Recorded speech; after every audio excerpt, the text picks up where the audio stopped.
All right, guys, welcome to Dishes to Riches. Welcome to our show. Over to my right, I have my beautiful co-host, Cindy. I'm Jose. You guys know me as Two-Tone in the music business, you know. And I have very special guests out here.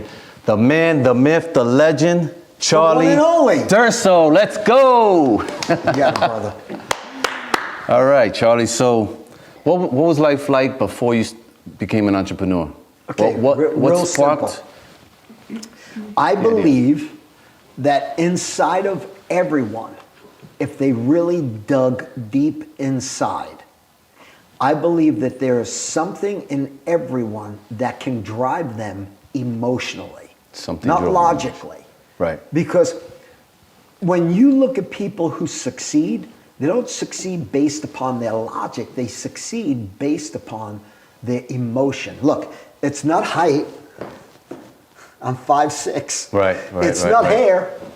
They used to turn around when you did that. It's heart. Yeah. So if you can find an emotion, something that's going to touch your heart, then nothing can stop you.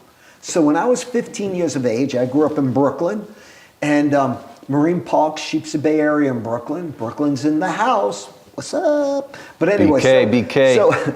So I grew up in Brooklyn. My dad was the #1 sales rep for a major soda company nationwide. Okay. He came down with lymphoma cancer, all right, and a brain tumor, began to lose his memory. 3 men came to my home, came inside the home, and they took the keys to my dad's company car. They fired my dad in front of me and my mom. Now, Cindy, you should have seen the expression on my mom's face. I remember it as if it was yesterday. And I made a commitment to myself. When I get older, I will never put myself in a position like what my dad put his family in a position when he lost his ability to produce. Right. He lost his income. We were financially devastated. At what age were you when you thought about this? 15. 15. I didn't know how I was going to do it. I just said to myself, I'll never let that happen when I get older. So you had that implanted. When I have a family, you know. But the thought was there. Yeah. Right? So then I would have gone to high school based upon my zip code. And the high school I would have gone to would have been James Madison High School. Now, my friends were all hanging out on the steps. They were playing cards. They were smoking weed, barking at the moon. I know everybody here. Your friends, your family, we're all at religious studies. I get that. Yeah. I'm just telling you about my friends when I was growing up in Brooklyn. So I went to high school in Hell's Kitchen, 49th Street between 9th and 10th Avenue. Right. I had to separate myself. I took a bus, trains to get to school and back. When I graduated, my mom said, so what do you want to do?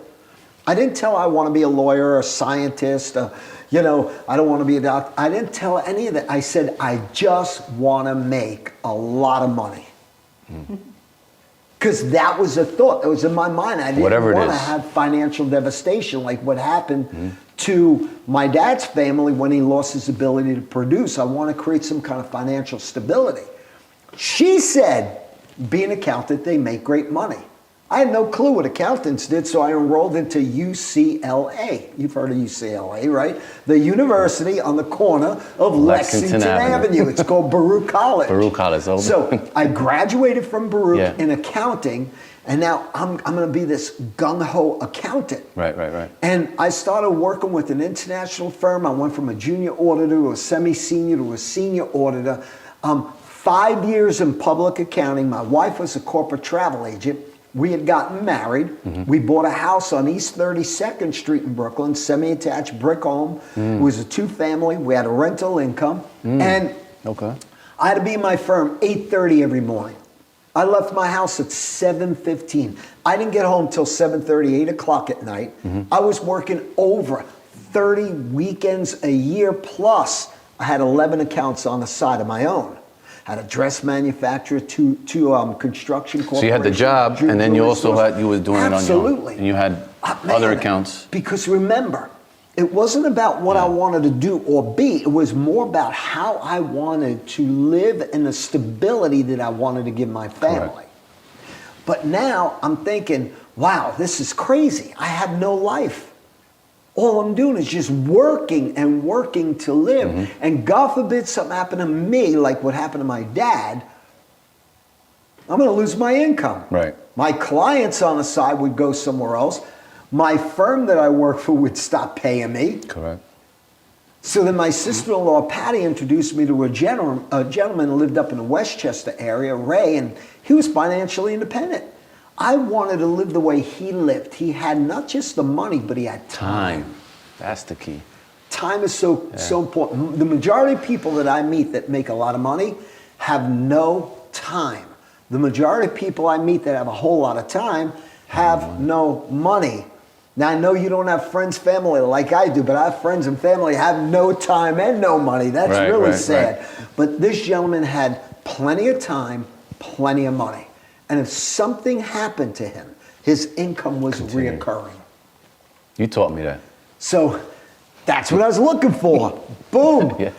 And so I began to pursue that avenue of creating that kind of a life. Ongoing. Does that make sense? So it's not about what I wanted to do or be. Now, I got a lot of people criticize me. My mom was like, hey, you're with this firm 5 years. You went to college for accounting. Why would you want to do something else?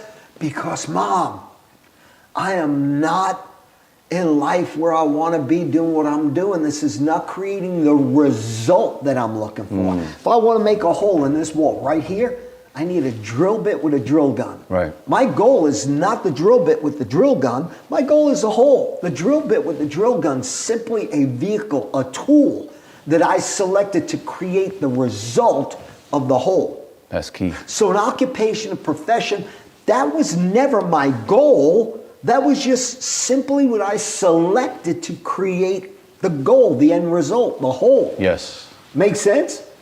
I like asking young adults I meet, they're in college, I'm like, so what do you want to do? They all tell me, I want to be an accountant, or I want to be a lawyer, I want to be a doctor, I want to be a systems analyst, or I want to be this, I want to be that. I'm waiting for the one person that's going to say, I want to get up in the morning when I'm finished sleeping. I want to be able to hit the gym, get a really good workout. I want to come home, take a shower. I want to go meet some friends and have an extended lunch. I want to travel. I want to live in a beautiful home.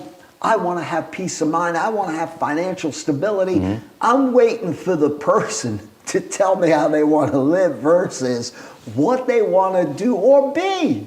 Does that make sense? Absolutely. So once I realized that there was another way to create what my objective was, to create that financial stability, I chased it. I chased it. Now, why doesn't everybody succeed? You ever think about that? Why doesn't everybody succeed? Yes, sir. What is the difference between somebody that wins and somebody who stays mediocre? Okay. Yeah. You ready? Okay. So. Because everybody wants that, you know what I mean? Absolutely. Absolutely. I think it's lack of commitment. Lack of commitment only because they haven't found what's going to move them emotionally. What you mentioned before. Because if they're thinking logically, then what happens is if you were missing a leg, I could say that you have a physical disability. If you're missing an arm, it's very obvious you have a physical disability. What we can't see are mental disabilities. Okay? So now watch. Why doesn't everybody make it? Well, first off, your dreams determine your destiny. Your dreams determine your destiny. But your discipline determines if you accomplish the destiny or you fall short. It's discipline. Now, what's discipline? Discipline's simply doing what you don't want to do when you don't want to do it, but it's the right thing to do to accomplish the task at hand. It's like going to the gym, and today's leg day. Nobody likes doing legs. I like doing legs because my legs have always been skinny, so I'm constantly working on them, and I am going to get them. One day, they're just gonna pop, but I ain't stopping. Correct. Right? I work on it constantly. but people don't want to do legs, but they show up anyway. See, most people think you got to be motivated to move. You don't. You need to move to get motivated. That's the key. So you put the action in first, absolutely. So then why doesn't everybody make it? First off, society says... Sitting on the couch, eating cookies and chips. That's got to do with what? Discipline. Discipline. Okay? I'll do it tomorrow. And discipline is simply doing what you don't want to do when you don't want to do it to accomplish the things that are worthwhile to accomplish. However, the majority of people, because the society says there are winners and there are losers in life, right? How many of us have ever heard there are winners and losers? I don't believe that. I believe all people have the ability to win.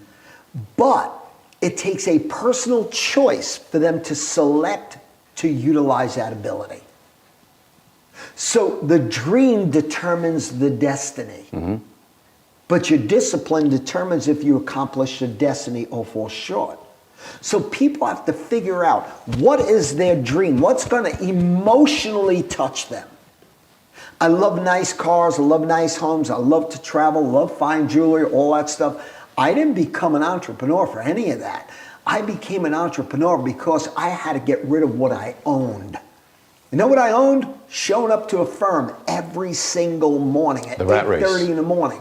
Having my boss, which was this overweight Olga, one of the partners, lean over me with coffee tobacco breath at like 8:30 in the morning. How'd you do this? What'd you do that? How'd you get this over here? Before I could answer a question, they're asking me another one. My head is spinning, and I'm like, I gotta get out of this. I gotta get out of this. It was the emotion. So if you missing a leg or an arm, I could say, well, you're physically disabled, but the majority of people, including myself, you and Cindy, all of you, we all have, to a degree, mental disabilities. Fear of the unknown. Fear. Fear cripples people. False expectations appearing real. Yeah. The fear of the unknown. Right. So most people are afraid, well, what if I try? How do I get there? Well, when you have a coach, they'll help you get to the bridge. You ever hear the expression, when Mentor. you get to the bridge, we'll cross it, right? Well, cross the bridge when you get to it. When you have a coach, they get you to the bridge, but they'll walk across with you. Right? That's number one. Number two, what's another fear? Fear of failure. Oh, what if I try it? What if it doesn't work? Hey, if you try something and it doesn't work, you have two options. Suck it up and work it harder, figure it out, or quit. I was never a quitter. My dad always told me, whatever you start, son, you have got to finish. The mission was always a lifestyle. Right. And you focus on the mission, not on your mood. Correct. Most people focus on their mood, focus on the mission, the mood will follow. You don't have to be motivated to move, you move to get motivated. So fear of the unknown, fear of failure. So most people don't try anything because they're afraid, what if I fail? Well, either you suck it up, work it harder, or quit. And if you're not going to quit, then keep going. But if you're afraid to try something because you're afraid you're going to fail, you already accomplished the result by not trying that you were fearful of accomplishing if you tried and it didn't work. Correct. Zero. Nothing. Either way, you get zero. So what do you got to lose by trying? How about excusitis? That's another mental disease. I'm too short, too tall. I don't have enough hair. I'm not that kind of person. I'm shy. Shyness is just because people are selfish. They're so busy thinking about what other people are thinking about them. Versus stop thinking about yourself and stop thinking about how could you make an impact in other people's lives. Because entrepreneurs, what we do is we bring a product or a service to the marketplace. That's what we do. That's what makes entrepreneurs successful. And how good you bring a product or a service into the marketplace. Now you mentioned that you got introduced to Ray right? You saw his lifestyle. Yep. That was your first mentor, right? Yep. So how important is it to find the right mentor? I drove from Brooklyn Yeah. to New Rochelle, Westchester, Belt Parkway, up the Van Wyck, over the Whitestone You Bridge. hopped some hoops to get there. I-95. Yeah.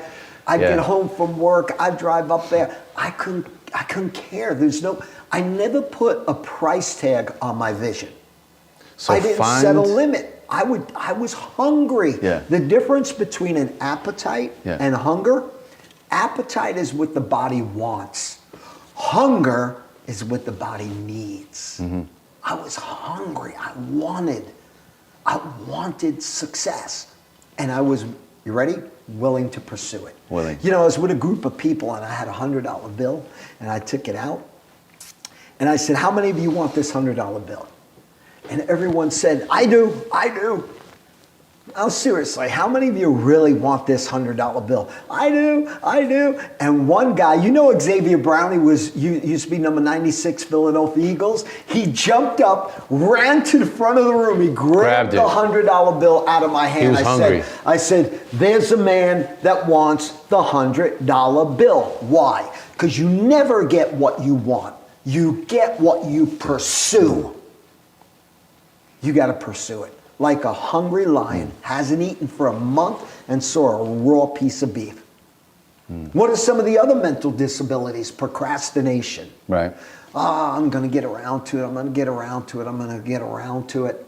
People are going to get around to it their entire life and then they die. How can you cure procrastination? Get the action habit. Action. Just 21 days. See, there's a book I read. It's very simple, right? In the forefront of your head, right here, there's every time you go to do something, thoughts go through the forefront of your head here. So there's a door that opens, and when the thoughts go in, what happens is this. It starts to tell you based upon your mental programming, could I, can't I, should I, shouldn't I? How do you shut the door? 5, 4, 3, 2, 1. You'll immediately Love do it. In the morning, you want Love to get it. out of bed and you're exhausted. You don't feel like getting out of bed. Just go 5, 4, 3, 2, 1. You're going to jump out of bed. You know, you It's like want to hopping in jump the into pool. a pool. You Yeah, ever I see was about to somebody say put their that. foot in the Yeah. pool, right? Yeah. Oh, it's 5, cold. 4, 3, Hey, just 2. go 5, 4, 3, 2, 1, boom. Why? Because you're counting backwards. You close the door, so you're permitting no thoughts to go in that would prevent you or Yo. justify why heard them should nuggets? or you shouldn't, and boom. Boom. That's Makes a sense? big one right there. So you got fear Closing of the unknown, door. fear of failure, Yeah, procrastination. Here's a big one. You ready? Fear of criticism. Right? Everybody is so concerned What people say. about what people think. It could even be your family. It could be your mom. It could But be let your me tell you sister, it could something. be- Do you know who I am? Yeah. Do you know who I am? I am Charlie Durso. That's who I am. I'm the love it. man. The man. Now the wait a minute. myth. I know what you're thinking. You look in the mirror How and say- about you? Do you know who you are? When you got that same attitude and you say your name and you say, do you know who I am? I am so-and-so. Realize that you have the magnitude, the power to succeed. You just gotta Now- step out. Don't be concerned Yeah. about what others think or say about you. Because you know what? They ain't paying your bills. And when everything's said and done, one day they're going to be dead and gone. So what does it matter? See, what you do in your life for you will die with you. What you do in your life for others will live on for generations. It's not what you have in life that will make the difference. It's how many more lives are better off because you live. Yeah. And if you're so concerned about what others think about you, then you're giving your critics power over you, and it stifles you from becoming the greatness that you truly are. And greatness is very simple. You want to know how simple greatness is? Once you find your passion, something's going to move you emotionally. I'll give you an idea. You move fast. Okay. You telling them a lot. Did you ever meet anybody that had a heart attack? Yeah, I know a few that had heart attacks. Okay, Yeah. I do. My cousin did. Okay, Yeah, and you know somebody too, right? They lived through it. Yes. I know Okay. someone that had a heart transplant. A heart transplant. Okay. Now, once they lived through it, especially a heart transplant, they're going to live the longest that they could have ever lived. Why? They survived a heart attack. Well, then why are they going to live the longest? Because the doctor told them, if you don't start exercising, if you don't start eating differently, if you don't start to change your sleeping habits, if you don't start, and all of a sudden they start reading books on clean eating, all of a sudden they start working out, they start moving every day, they start changing their daily habits. Habits. Because they're hungry. Why? Because they got a sense of urgency. Yeah. If they don't change, they're gonna die. Now- So, go ahead. Yeah, I was going to say that I also believe that only when people hit rock bottom, like when they are at the lowest point in their life, whether let's say lose their job or they lose everything or they have a health problem where they almost die or many reasons. I feel like that's only when sometimes they're like they're hungry to thrive and go out and look for more. True. But there's two ways. Somebody could experience that. You're absolutely right. Because you can learn from your experiences, right? You ever hear experience is the best teacher? Yeah, I mean, I feel like once you hit rock bottom, there's no, you can't go lower than that. There's only one way up, and it's up. Right. Right? Bounce back. Yep. Either you get yourself back up and you realize that life is about learning lesson, and that whatever you went through was supposed to teach you something, and once you learn that, you use that power to like go out and be greater or better yourself. I feel like that's a way for you to Absolutely. Find your To purpose. advance. However, you're absolutely right. Some people hit rock bottom. They can't go anywhere else but up if they choose to. Okay? Or they could choose to stay down and have a pity party. But you ever hear experience is the best teacher? Have you ever heard of that expression? I haven't heard about it, Okay. but There is a second part to it. The second part. Tell them The the second second part. Let's go. is as long as it's someone else's experience. Well, that's how you. so you that's- can learn yeah, when that's you how hit rock bottom, Yeah. or you can learn from others. I learned yes. by watching what happened to my dad. Yeah. Make sense? Yeah, that's true. But once a person gets that sense of urgency, listen, urgency initiates action. Then action Action. initiates what?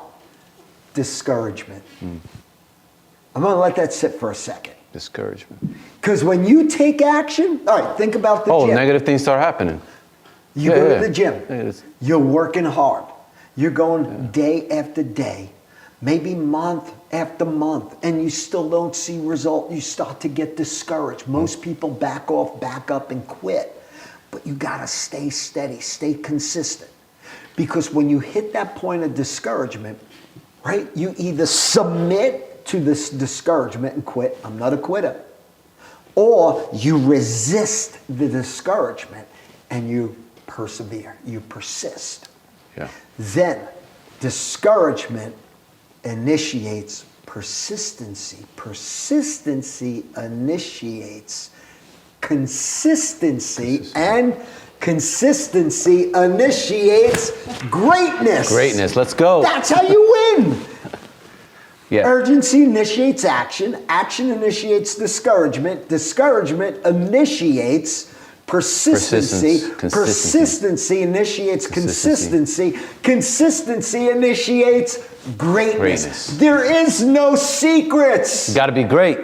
There's no Let's go. secrets Too. to success. I feel like people once, like when they're about to make it in life, I feel like that's when they mostly give up and they don't even know. Like if Right. they just keep trying, just like one more week, another month, just one more year. I feel like that's like that's when you finally make it. You break Yep. through. Sometimes they will never find out because they gave up, right? Like when they're about to be at that finish line.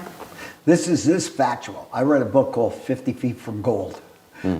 And you know, it was about a guy that discovered this gold mine. And all of a sudden, it just dried up. And he was hitting all different areas and stuff, and it just dried up. And then he just sold the land for a certain amount of money, and the person that bought that plot of land hired an engineer that understood how veins operate underground and so on. And it wasn't 50 feet, it was 3 feet from gold. And the engineer came in, he was 3 feet away from hitting gold is where he was digging. But the engineer was experienced and knowledgeable. That's why you need a coach. You learn from The other mentor. I was people's about to ask you that. Yeah. experiences. So when you get to the bridge, they'll help you cross it successfully. However, boom, it is the biggest gold mine ever to be hit in the United States. Wow. And this gentleman that bought that land became extremely wealthy. 3 feet from gold. How many people stop right before the six-pack is gonna pop? Right before, you know, their wealth is gonna start to compound and accumulate. They stop investing. Or whatever journey they were on, they quit. Discouragement. Don't submit. You resist. Now, when I went to one of the conventions that you spoke at, you mentioned the 3 powers. So talk to them about the 3 powers, what they mean. Well, I learned Each one from of a them. gentleman, Bill who Britt. taught Yeah. 3 powers: the power of the spoken word, power of submission, and the power of unity. Yeah.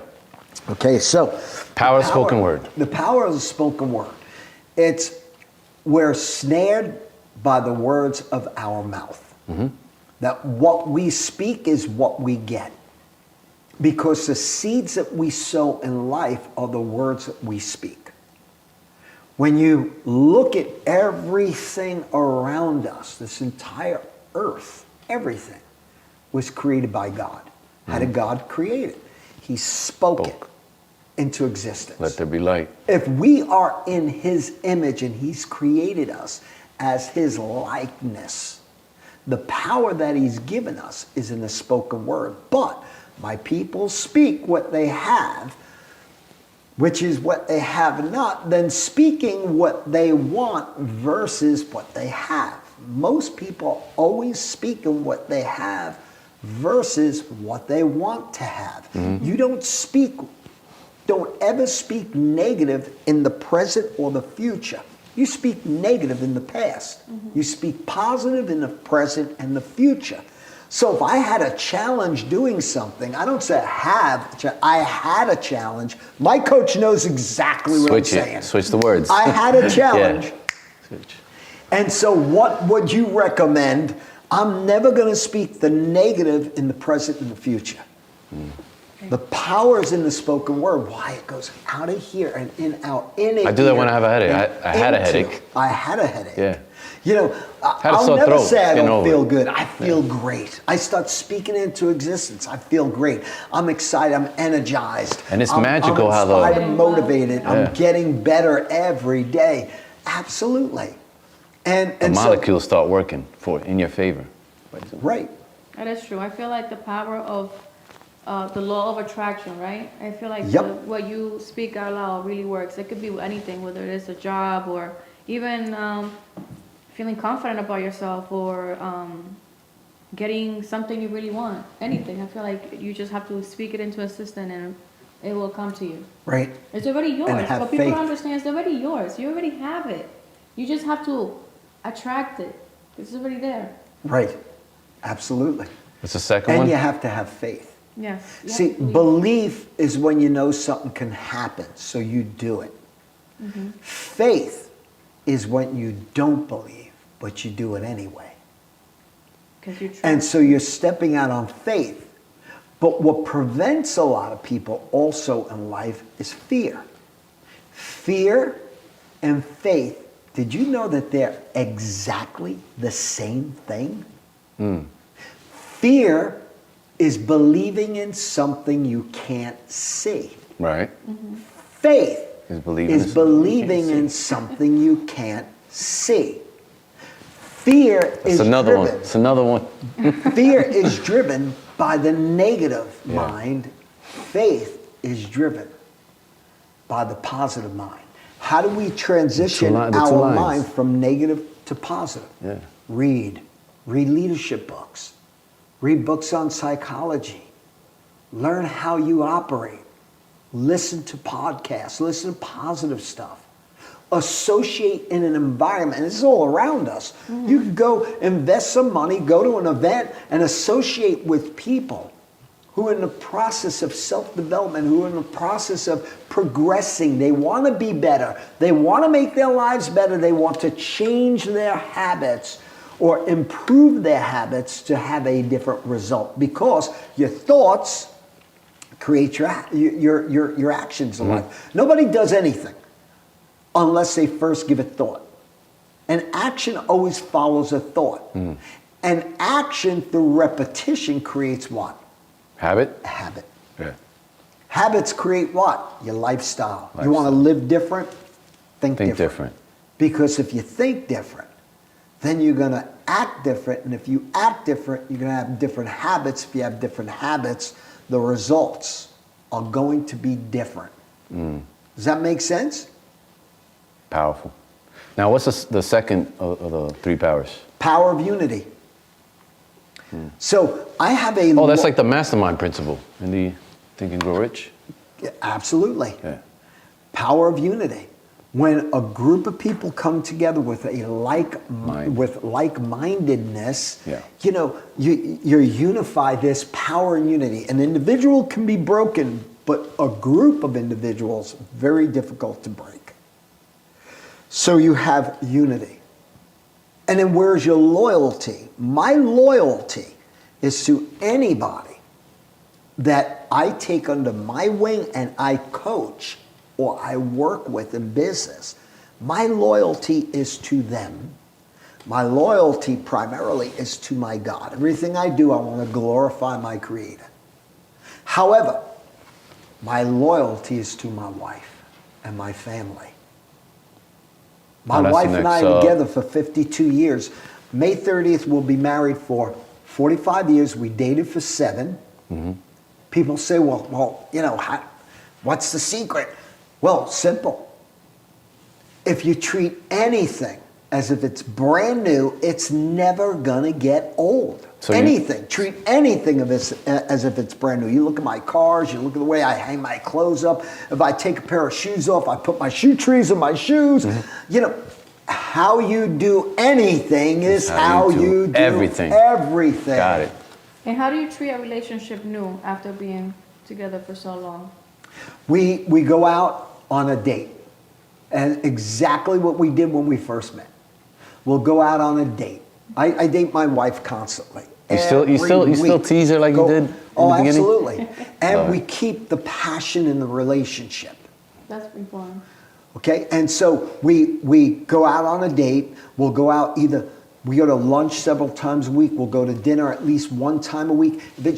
And most of the time, it's just her and I, and we could sit across from each other. We may not have anything to say, but eventually you start to converse. You have conversation. And before you know it, the conversation deepens. And before you know it, your relationship is deepening. It's key. Make sense? But how you I was do going to talk to you anything is about how you do that everything. power couple dynamic. How, well, you've worked with thousands of people. You've mentioned thousands of people, like myself. And thanks to you, actually, Thank you. I built a big business because everything you taught me, I've now have Jose, over you are one of the most talented guys I have ever met. I've seen a lot of your postings, the beats that you do. You are so talented. In my opinion, if you sold me for what you think you're worth, I appreciate and it. I could turn around and sell you for what I think you're worth, I'd be a multi-trillionaire on the profit. Wow. Seriously, Appreciate you it. are so talented. You're so creative. Your beats are amazing. You're so talented. And you know, me personally, you undersell yourself because you are so far I'm so greater humble. than what you think That's the you thing. are. Is I stay. Well, what is you? And some people that see, they go, yo, you got so much potential. This, you know. Well, it's good to be humble because humility means that you're Like I don't willing boast my to mouth. Like, oh, I learn. got this, I got that, I got. You know. Well, that's different. That's confidence. Humility means that you're willing to learn. You're constantly looking to improve what you've done. Your beats, your musical experience, and expanding and you know, venturing into new dynamics and creating music. Yeah. And being experimental in different areas. That's humility. Right now, saying how great you are, that's confidence because one knows what one knows. You know where I got that expression from? No. When I was in college, I did really bad in an exam. I didn't study for that. And I went up to my professor. We had somewhat of a relationship. I said, you know, I mean, like, you know, I don't know what happened, you know, and you know, that mark is not, it's not like me. And he looked me right in the eye. He goes, Charlie, he goes, one knows what one knows. He knew I didn't study. He knew I didn't prepare, but he knew I knew. And he just laid it on me with one knows what one knows. He had me dead on the spot. He just, you know, I mean, like, there was no excuses. I could get out of it. I didn't study. That was He knew. Right, exactly. Yeah. You know, so power of unity and power of the spoken word and the power of submission. Submission is so important. Yeah. I look in the world today, okay? This is huge. I look in the world today. Yeah.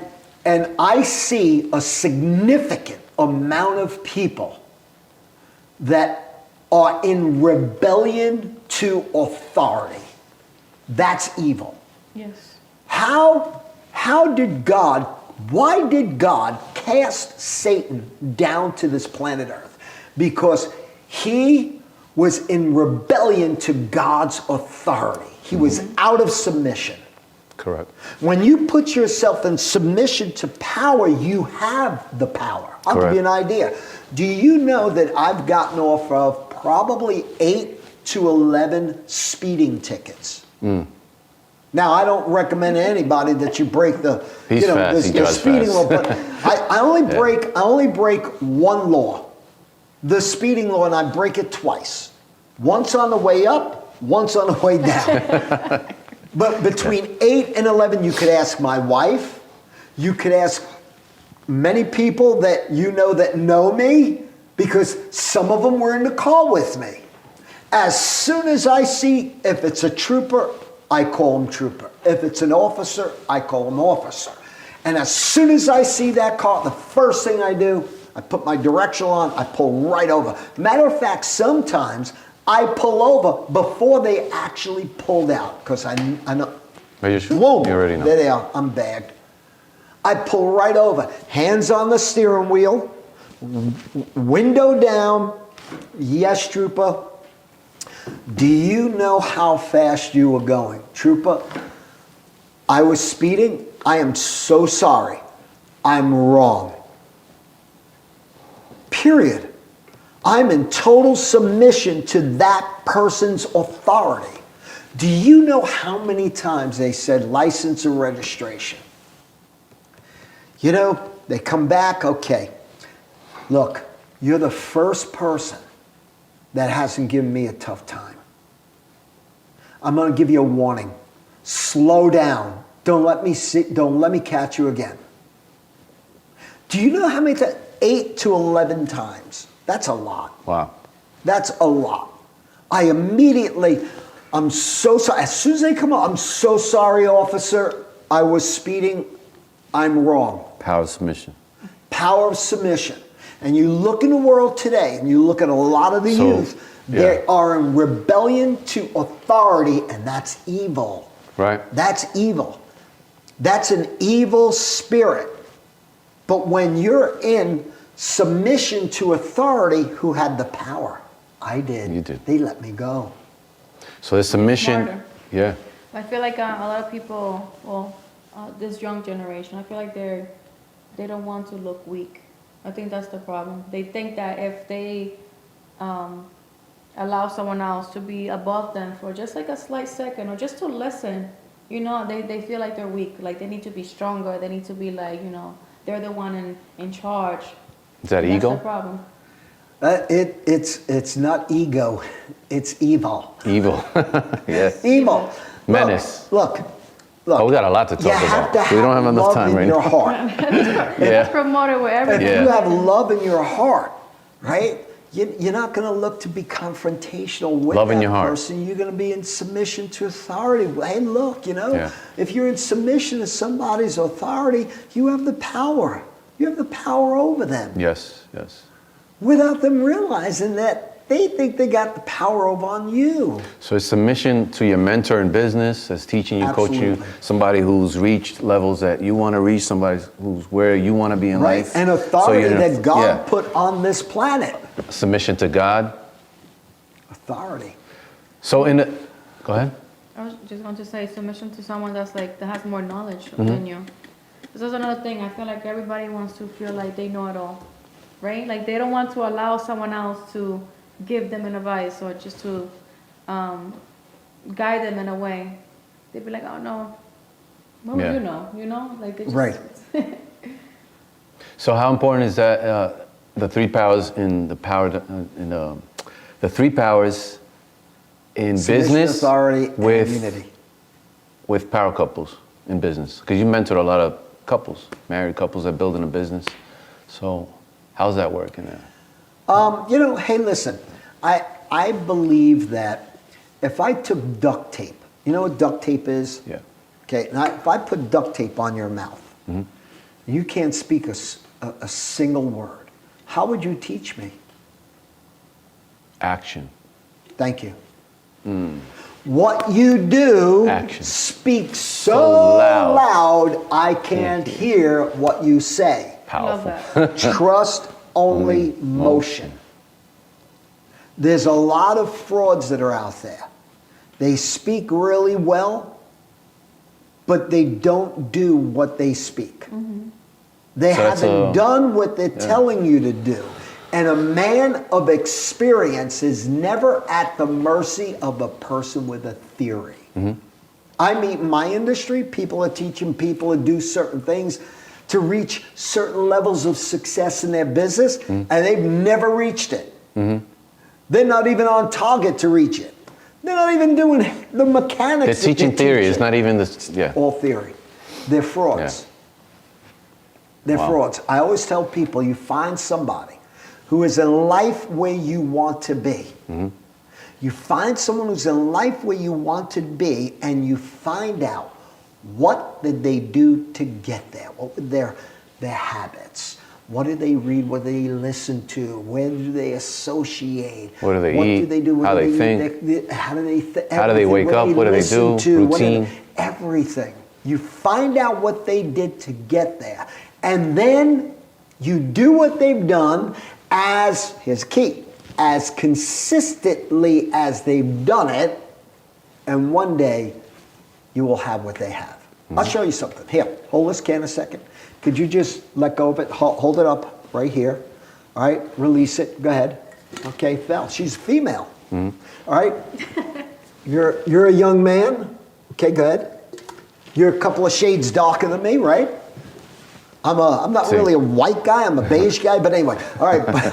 But here, if I hold this and I release it, it falls. Why? Gravity. Because gravity. But who invented gravity? God. God invented it. Thank you. Most people think Newton did. No, he just discovered it, but God invented it. And God's universal laws, that's the universal law of physics. God's universal laws know no respecter of persons or personalities, whether you're female, whether you're darker than I am, whether you're younger, whether you're older, it makes no difference. Tall, short, fat, skinny, old, young, That's male, another nugget female, right there. period. It's the laws of sowing and reaping. We always reap what we sow. We don't reap where we sow. It says, you don't reap where you sow. It says you reap what you sow. You can't give negative out in life and expect positive. You give negative out, you are not going to have a happy, peaceful life. You give positive out, what comes back to you? Positive. May not come back where you put it, but it will come back to you. Right. You always reap what you sow, not necessarily where you sow it. It says what you sow. And the seeds that we sow in life are the words that we speak. Just as I'm speaking right now, words are going into your ears and into your head, and thoughts that I have, that I portray through my words, are leaving me and entering in you, and they begin to formulate visions in your mind. And all those people watching as well. And you start to think different. Why? Because I am impacting you. I am empowering you based upon my experiences. And true success is how many people are better off because you lived. You got it. Powerful. It's not what you do in your life that makes the difference. It's what you do in the lives of others. That's what stays. Because That's after the legacy. you're gone, legacies go on for generations. Does that make sense? So when you started running your business, what did your wife do and what did you do? Like, what are the roles Ann that and I, both you guys we've have? always done everything together. All right, this is another nugget. You ready? Yeah. Okay, thank you for asking that question. I recommend to anybody who's single, when you decide, because falling in love with somebody is a decision. Look, lust is temporary. Ignorance is forever. If you think you love somebody because you lust over somebody, that's going to wear off sooner Quickly. or later. And now what do you got? What's your relationship based upon? Lust. So I always tell everyone who's single, when you decide, this is a decision, when you decide to fall in love with somebody, make sure they got your level of aspirations and above. Because if not, they're going to pull you down. Right, My because wife you've seen and it I- happen in many people in your business. Oh, Yeah, absolutely. Like what causes Because a business to crumble in a relationship? What causes a business to fall crumble? apart. In a relationship, like is in a the lack powerful- of relationship causes Gotcha. the business to crumble. There's no relationship. Now you've got what? You've got, in a relationship, if your relationship's crumbling, your life is crumbling all around you. You have havoc in your life versus peace. You have anger versus happiness. You have loss of prosperity and possibilities and potential versus gains and multiplying. See, my wife and I, when I met my wife, the first date we went on, you tell me if you would have tolerated this. I'm picking you up. It's a Saturday morning. You and I, we just met. We're going to go on our first date. It's to my Uncle Ted's house. He had a 19, now this going back many years, okay? I'm 71 years young. We're going back, and I never will say old.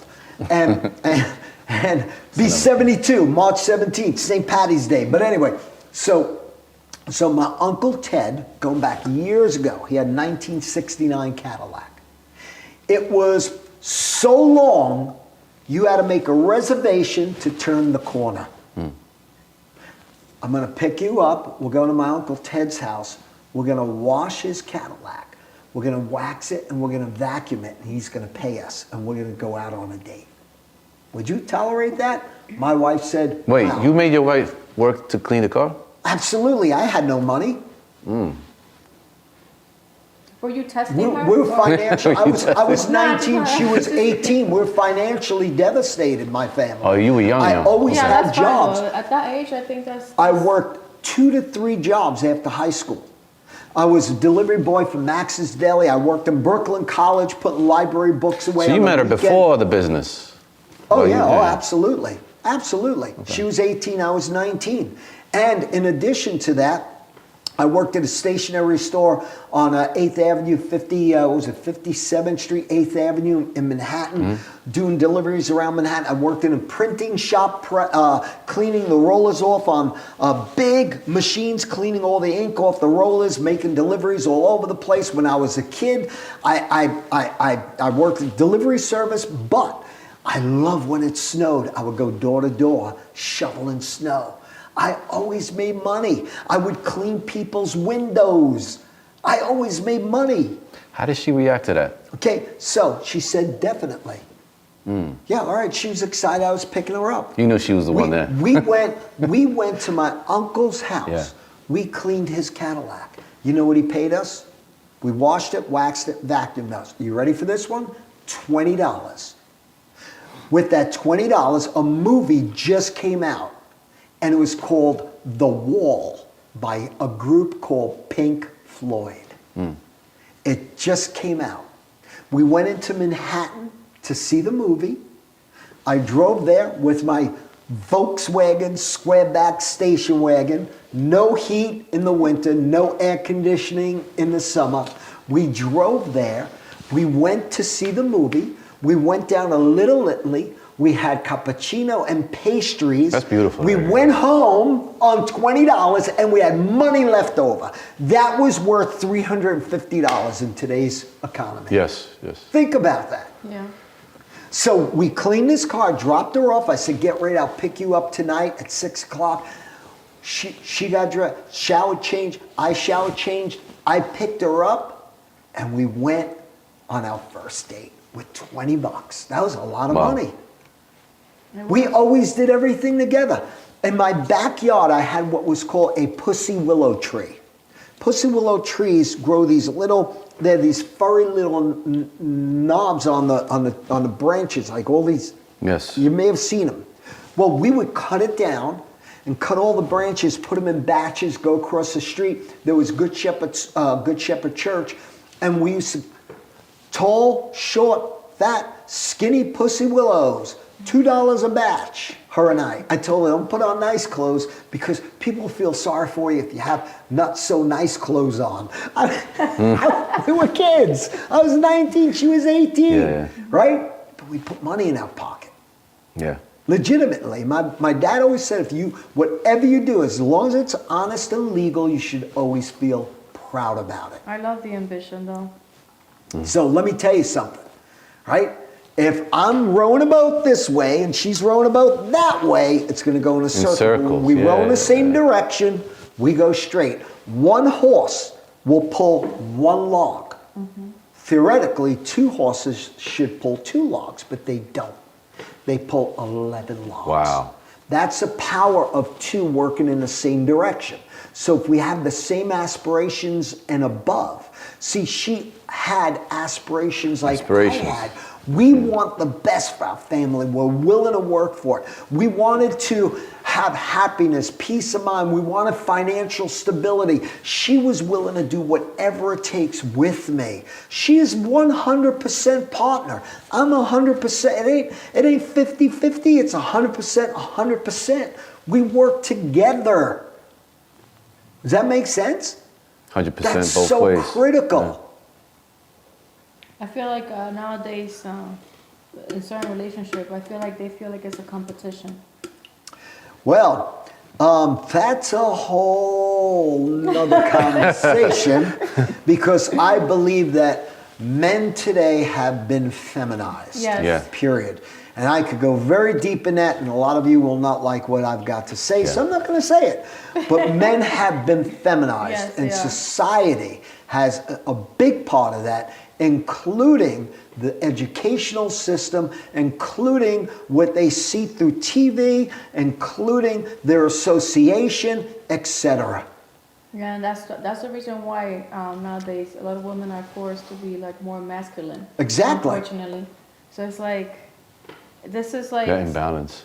I don't really want to talk too much about religion, but this is like something that is said in the Bible, basically, that they're meant to like switch everything around in a way Right. to make men more feminine, and then the Absolutely. women, you know. Hey, And separate the kids from the family. as a man, That's what they. and I don't give a rip what anybody thinks right now, as a man, it is my responsibility to provide and protect for my family, Yeah. period. That's That's my traditional. responsibility. I believe in that too. And my wife will support me because if I fail, it's on me. If I succeed, It's on you. it's on me, and we work together. Together as one. Mm-hmm. If I had her on this right now, she would blow your mind because she as I'm very high energy, as you can see. My wife is very calm, Mm-hmm. right? Very smooth, very Yeah. soft-spoken. But let me tell you something. She is an extremely strong-willed, strong-minded woman and an incredible hard worker. She's an amazing wife, an amazing lover. She is an amazing mother, an amazing grandmother. She's an amazing business partner. She's absolutely amazing. And if she was in on this, the nuggets that come out of her mouth are amazing. That's why women love my wife. Mm-hmm. We have to do another one, then we have to run it back. Do it of Ann. Antoinette is her name, but we call her Ann. I call her Annie Bates. How do you stay focused when things aren't going well? When things are going wrong? Or not I never look at the problems. I keep my eye on a solution, period. All that. I keep my eye on a solution, and I just, put my head down, and I stay focused, and I keep falling forward, and I make my adjustments. See, most people are ready, aim again. Let's double check the aim. Let me sleep on the aim. Mm-hmm. Let me confirm the aim. Let me get a couple of verifications from the aim, so they're going to verify, and usually the people they verify with never accomplished anything that they want to accomplish in life. So you're taking advice. It's like going to it's like going to get to a personal trainer that's fat, out of shape, can't walk up a set of stairs and doesn't work out. I don't want advice from people who aren't in life where I want to be. I want to learn from the guy that did what I want to do. I want to know, what did you do? What do you read? What do you listen to? What are your work ethics? What is your sleeping habit? I want to know everything. I don't want to shortcut it. Mm-hmm. And so it amazes me how many people will ready, aim again, and their whole life goes by and they never pulled the trigger. You know what Charlie Durso does? Ready, fire, we'll aim later. Ready, fire, aim later. And then I learned, ready, fire, let's adjust. Ready, fire, let's adjust. That's like Grant Cardone. He says, commit first, figure the rest out later. Absolutely. Commit first. Just do it. Yeah. You know who said that Commit. before him? Nike. Just do it. 1990 something, I had a Nike, tank top. It said, just do it. Just do it. Just do it. Figure it out. You move, you jive, you make your adjustments. But you got to put yourself in motion. You ever hear the expression, God can't steer a parked car? Yes, from you. How does a coach steer a person who is not in motion, immobilized? There's nothing you can do for that person. But give me a person that's willing to take action, regardless, and keep pressing on. I could adjust them and work with them. How important is faith in everything that you do? It's everything. You mentioned God a few times. So. It's everything. Look, right now we're on cameras. Yes. Okay, what is a camera? People that watch us when you see a camera, what's a camera? It's a lens, it's an eye. Lens. Okay. It's a lens. I mean, we got lights on, right? Yeah. What's a light? What do you see when you see a light? Wait a minute. How did you get here? Did you get here in a car? Yeah. What do you see when you look at your car? What do you see? Car. Did you ever take an airplane? Yes. When you take an airplane and you're about to step in what do you see? An airplane? I You know see what I God see? taking the wheel and Oh, taking me. I know where You you're know what going. I I know where see? you're going, bro. You know what I see when I see a plane? That's a good one. I see somebody's vision. Yes. Who would have ever thought 500 years ago, if you told somebody that man's going to fly, they would behead you. Right? Who would have ever thought that somebody would take the energy of the sun, the light, and captivate that and encapsulize it into a glass filament? And you flip a switch, and we got light. That's somebody's vision. See this lens? That camera is somebody's vision. Somebody visualized, captivating image, putting it to film. Yes. You came here, I mean, like, you didn't come on a horse. Whatever your car might be, 375 horsepower, 425 horsepower, 600 I think it's horsepower, 600 whatever it is. something, yeah. Who would have ever thought that somebody would take all these horses and captivate it into a steel compartment and then let's feed it fossilized fuel left over from dinosaurs? Wow. That's how you got here. Somebody's vision. A light bulb, somebody's vision. I look all around me and what do I see? Vision. So that's faith. Faith. Faith is the ability to see the unseen. When you want to become successful, you have to be able to work in the unseen. But the vision is here. It's in your head. But until you convert the vision, remember, the thought creates the action. That's why vision's so important. Because when you have vision, you now will take action. You have this vision. What's a dream? A dream is a vision. What's a passion? A passion is a vision. Where man lack vision, they shall perish. It's in the Bible. My people lack vision, therefore they will perish. Man without vision is dead. Yes. So when you have vision, you take action. Action through repetition based on you have to have faith. You're operating in faith. You're putting the You already action know you in got it. faith It's already when there. you see nothing's happening. But you act on total faith until that action creates what? A habit. Your habit transfers the vision to its reality. Thought creates action. Action through repetition creates habit. Habit Create the lifestyle. creates your lifestyle. It transitions the thought to its reality. How did I become free? I had the thought. I acted upon the thought till the action became a habit, regardless if I believed, which at times I didn't, but I had the faith. I stepped out on the faith. And then I converted from my habit, converted the thought to its reality. February 8th, 1991. Bam! I'm a free man. I seen the video. You cracked the alarm clock. You got your that? dream was now to you wake have up to when you crack finish. your phone, because that's your alarm clock, right? Yeah, that's true. That's true. I built a big business, but yeah, that's the next step. The next step is to really get it on autopilot. You had mentioned, you built a big business. Yeah. All right? I don't believe you did. I believe that what you built is nowhere compared to what you're going to build. And I'll tell you why. When you drive around this area, right, we have speed limits here. And you get on the parkways, it's 55 miles an hour, right? Have you ever driven out of state when it's like a big, long expressway in the middle of nowhere? Usually 80, 85. 80, 85. Yeah. Well, when you're driving around here and it's 55 and you're doing 65, 70, you're like, oh my gosh, I'm going so fast, am I right?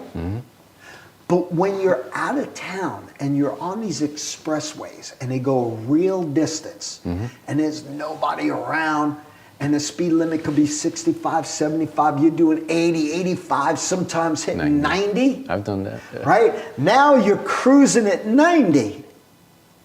It's like nothing, am I right? But now when you come and you're cruising at 90 and you're driving back home and you come back into state and the speed limit drops down to 55, don't you feel like you're crawling? Like you're barely even moving. It's like so frustrating, am I right? So because you know what it was like going fast and now you're going so slow.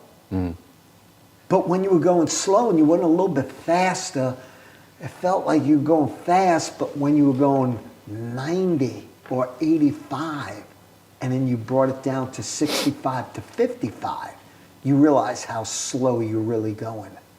Yeah. When at times you might have thought you were going fast. So you might have thought you built a big business. You didn't No, I know I could do way better than build yeah. anything compared to what you're going to build. I love that. Make sense? You're just getting started. Every day you wake up, I'm just getting started. And your competition Yeah, I was just about is that, what yeah. you did yesterday. Yeah. That's your greatest competition. Yourself. Look in the mirror. Compete against yourself. How I learned much that from better can you do? How much more can you do? And then the compound effect over time begins to really multiply. Compound effect. It doesn't look like it's much of a difference, but that little bit of a difference, you know, over time, that little bit of a difference, a little bit of a difference, a little bit of a difference over time makes a major difference. And you look back and where you thought you had a big business, now it's like, wow, that's like going from 90 down to 50 miles an hour. Look at that. That was nothing compared to what I've got now. And I thought that was big. That was a drop in the bucket. Make sense? And the key is to just persevere and get around other people that have done what you're looking to do. And then you could take it to a higher level. I'll just say this, that I Right was now, challenged. I'm in the process of duplicating myself. You know? That's the next thing for me. So that's the purpose of this. Scaling is everything. Yeah. Scaling is everything. Taking your skill set And multiply it. and transitioning that skill set into others and multiplying it. Because look, we all need each of us. We all need each other, but each other all need each of us. And so for you to grow a bigger business, you're not going to do it on your own. You're going to do it with a multitude of people that are like-minded like you, that have an objective, and you might have shared your objective and they bought into what your objective is, and this is it. And you're putting together that team of qualified people that want to progress, that want to grow, that want to, you know, link up with you, lock hands together and grow this to the degree that you've never grown a business before. Powerful. Make sense? 20 years ago, I had two guys challenge me. And both of these young men were about 15 years younger than me. They were professional lifeguards. And they once did a swim from New York to Connecticut, 23 miles. New And York they to said, Connecticut. you know, Charlie, across the island. across I mean, from Long Island Yeah, all Sound, the way. from New York to Connecticut. And they said, Charlie, you're always talking about, you know, that you can duplicate what somebody else did, that ultimately you could do what they've done, and we challenge you. We've done this swim. We're just two of several people that have done this swim. We challenge you. I said, okay. So tell me, what was your diet like? What was your sleep habits? What was your weight workout? What was your cardio workout? How many laps did you get in a pool, and what was your swimming like, and so on and so forth. Now, I could always do a breaststroke, but I couldn't do a freestyle. So they taught me the freestyle. I had a kickboard. I was kicking. In 4 months, I got up to 280 laps non-stop in an Olympic-sized pool. My biggest challenge was staying awake. What was that? 220, 221? Was that 187? What was that? You know, and counting. And then August came on a day when you can only do it a certain time of the year, a certain day, because you can only do it when, number one, the water temperature can't be too cold, and it was like 68 degrees. It can't be colder. But number two, you got to do it when there's not a whole lot of boat traffic in Long Island Sound, and especially at a certain time of the day. Now, you have the New York side and you have the New York side and the Connecticut side. So when the tide goes out, it's going this way. When the tide comes in, it's going towards New York and towards Connecticut. So you want to do it at a time when you're in the middle of the sound, where the tide is taking you towards the middle, so you're not swimming against it. And then when you're in the middle, the tide's taking you with it towards the opposite shore. And there's not a lot of boat traffic. There's only 1 or 2 or 3 days a year you can actually do that. Wow. And we left that day when we probably shouldn't have. It was 4 to 6 foot swells that day. It was amazingly rough water. The first mile we had to get through jellyfish. And, you know, zip, zip, zip, zip, you feel it, but you just keep going. And then, boom, then the stroke began, and we started swimming in a straight line. And we would take turns, who'd be the lead, and in a straight line. We had 2 boats following us, and here we are, we're swimming, bam, bam, bam. 2 hours into the swim, I get a Charlie horse. You ever get a cramp? Up here, I did. And you have 4 to 6 foot swells. First off, I have 2 Speedos on. Yeah. You can't wear a wetsuit. You're over 30,000 strokes, you'll rip your skin. Oh man. And we put Vaseline on from the knees up and the elbows up in case we had to be pulled out of the water. And so now here I am, and I have my goggles on. You can't break the suction of the goggles. You're dead meat, man. You got to go all that distance. That was tough. 2 hours in, you have a Charlie horse. 2 hours in, I get a cramp. Yeah. Now, I couldn't roll over on my back to stretch it out because the water is coming down. So I had to roll over on my stomach and stretch it out in the water. And I said to one of it was Joe and Carrie that I was with us, Carrie, how much further? 3 hours. Oh my God. That was the most discouraging words I have ever heard, but the most encouraging words that I've ever heard was from my dad. Because every time he got cancer and it came back and it went into remission, he said to me, son, he said, don't worry about it. He said, son, he said, you can't keep a winner down. He said, I'm going to fight through this and I'm going to be okay. They gave my dad 2 months to live when I was 15. My dad passed away at age 86 from Alzheimer's. My dad was in an aircraft carrier in World War II called the Shangri-La. He was shot in the leg from a kamikaze plane coming down. My dad told me, son, the captain goes down with his ship. In other words, you never give up. Right. You never quit. You always finish what you start. The philosophies that we live by will determine the life and the results that we create. Philosophy It's that you live by. the example that we set by the philosophies that we live by. Right. So in my mind, son, you never give up. Son, finish what you start. Son, never quit. 3 more hours, stretch that out. I did not think, talk about faith, I did not think that I could make it from there to the opposite shoreline. But I'll tell you what I did. So you had seeds of doubt coming in? Oh, absolutely. But let me tell you, I was absolutely convinced that I could take 1 more stroke. One more. And then I was convinced I could do it again. Right. And I could do it again. And I could do it again. And I could do it again. 1 more stroke. 1 more stroke. because I applied the principles I learned from being an entrepreneur. One more audio, one more appointment, one more stroke, one more business event, one more audio, one more appointment, one more book, one more appointment, one more stroke, one more appointment. And I took everything that I learned from being a business owner and the consistency of getting through and taking the voices in my mind, in my head, because we all have voices in the head, and smothering those voices. Silencing the voices was listening to an audio. Silencing the voices is when I pick up and I start reading, the voices go away.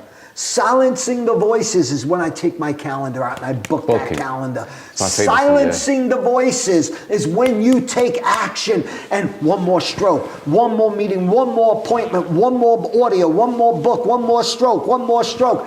I got to the other side. I completed that in 5 hours. My wife, my children, 300 people were at the opposite side, in the Connecticut side. They had a one of those boom blasters, and playing music as we all came up. The 3 of us up on the shoreline. The place went wild. We raised $40,000 for an organization called Easter Seals, where the majority of that money goes to children that need, artificial arms, legs, ligaments, and wounded warriors. Wow, that's amazing. One more stroke, brother. That's powerful. Emotional and powerful. One more stroke. And I made that decision 20,000 times from the time I got that cramp and made it to the other side. Right. Wow. All right, guys, so closing off on this, there's 2 more things. Because you just reminded me. One of my favorite CDs that you have is Book It. Book It. Monday night. Book it. Tuesday. Book it. Wednesday. Book it. Sunday, I'll book it anyway. But I'll book it anyway. Yeah, right. That's powerful. So, and that reminds me of Grant Cardone. He speaks about having white space on your calendar. White space is the devil. Fill it in. That's the devil. Fill it in. Whenever you have white space, like negative things can fill it in. Exactly. Got to fill in that space with appointments. That's the way to grow. Absolutely. Because what happens to a plane when it loses momentum?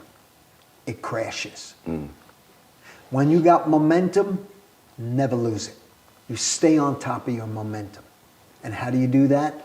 Consistency and persistency. Persevere and stay steady. Don't back up. Don't back off. Don't give up. Keep pressing on forward. It's going to happen. The question is when. It doesn't matter. It's going to happen. Just know it's going to happen. One more stroke, one more appointment, one more meeting, one more discouragement, another discouragement. Whenever you're on the right path, there's always things that come up. Like, I don't know, maybe somebody from the past that may say something, oh, you're doing that thing, I don't know, are you doing this? And they start to try to feed negativity. Don't you love that? It happens. The greatest. The devil trying to distract you from your purpose. Yeah. Oh, no question about it. Absolutely. But that's the fear that enters in, because that's what Satan wants to instill, fear upon you and control you with the thoughts that you have. But that's where faith comes in. And so you have to realize that if God's Spirit, God is no longer on this planet Earth. He was crucified, resurrected from the dead, but His Spirit lives here. And how does God's Spirit work on earth?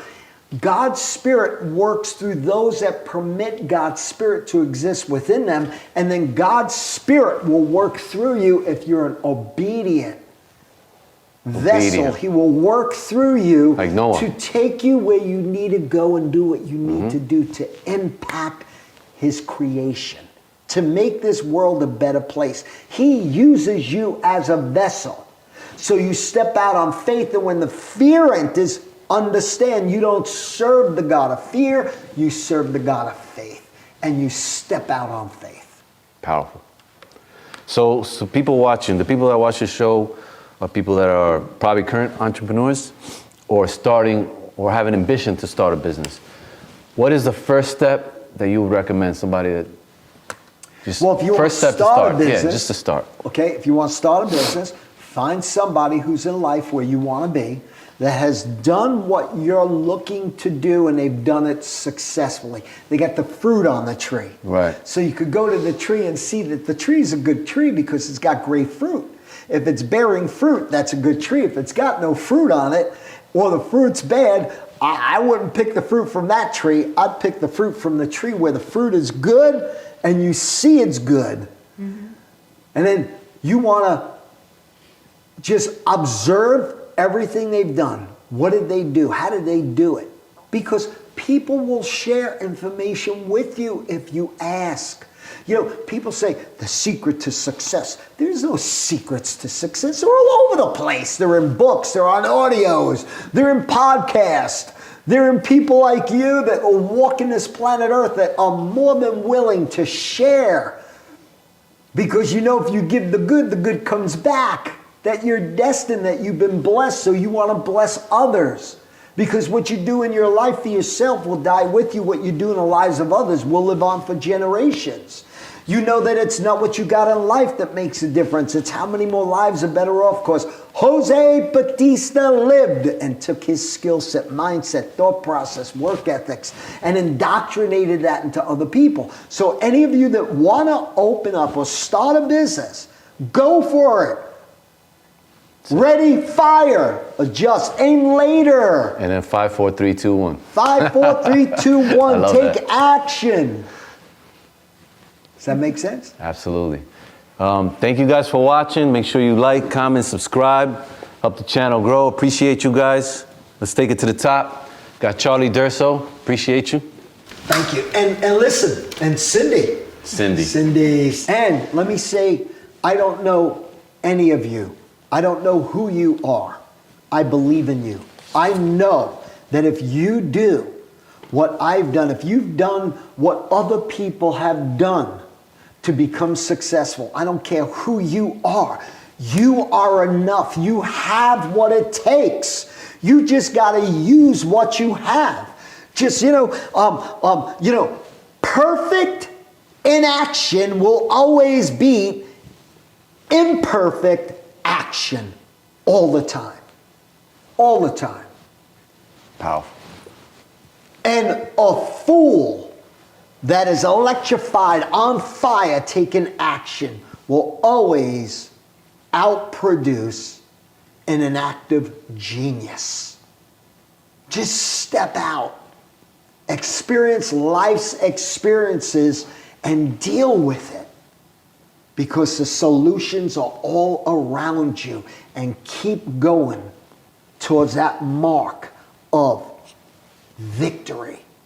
Because you can be victorious.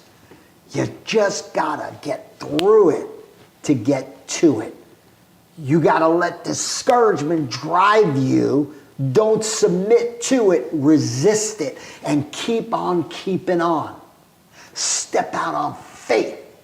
And become that ultimate warrior that I know and you know subconsciously that you can be, because it's a choice. Make it happen. Where can they find Love you? Where can they find you? Yeah.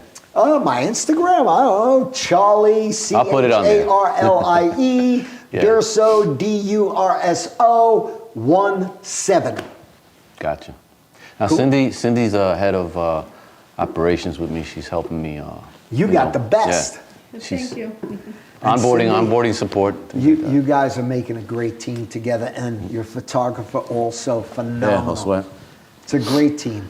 And you're Let's go. doing great things because you're putting information out there by people who have succeeded. And if anyone can just get one nugget from every single video you put out there, one nugget, just think of all those nuggets. But look, knowledge is not power. Knowledge is not power. Applied knowledge is power. Knowing but not doing is not knowing. Boom. So take the nuggets, apply them, make it part of your DNA, and become that example so we could put you, so they could put you on a video. We want to hear from you. Let's go. That would be I beautiful. would love to hear from them. Let's go. And your I would too. experiences. So go out there and get kicked in the butt. And keep going and then kick your own Striving. butt. Appreciate Makes it. sense? If somebody tells you you can't do it, that's the greatest motivational talk you could ever get. Yes.